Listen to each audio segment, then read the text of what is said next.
this particular one is the one that most students start to struggle with now. We're generally okay with this idea that we can find a case where I have two acute angles that are not congruent, therefore the statement is false. So here's your challenge. Can you show me one even number greater than 2 that is prime? 4 is not prime, it is 2 times 2.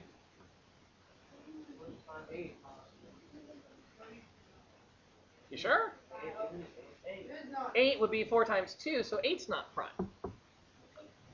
Well, there, yeah, as a few people are saying, doesn't seem to be one. So here's what's weird about logic. This is what throws students.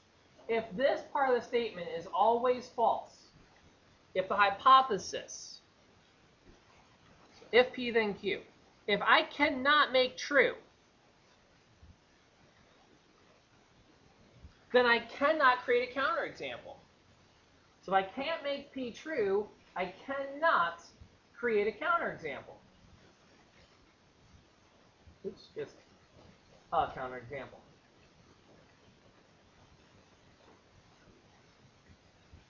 If I cannot create a counterexample, statement must be true. So if you have a conditional statement where the hypothesis is false, it's locked into being a false statement, then that overall conditional statement is always true. This is what throws people, because you know that 5 plus 4 is not 8, right? We can all agree on that? Yeah. Whoever nodded that yes, it's true, no, it's not. 5 and 8 is 9. Okay. But the statement, if an even number greater than 2 is prime, then 5 plus 4 equals 8 is an overall true statement, because there are no counterexamples. It will never happen that an even number greater than 2 is prime. So as long as this P cannot be true, I can't disprove it. So I say the whole conditional statement is true. If I ever have a false leading to anything, true or false, I say the whole conditional statement is true. And that does throw students a bit, but it does kind of creep in there with the logic.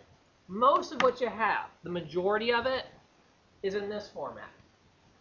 If P is true, find a case where Q is false.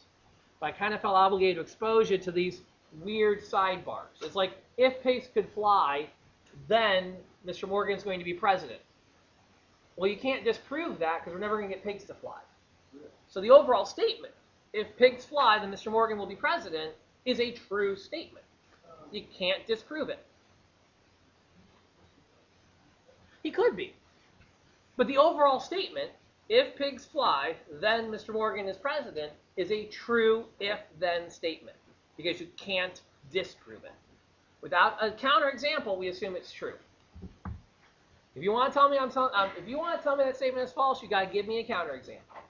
Can't do it, I must be telling the truth, at least for that overall statement.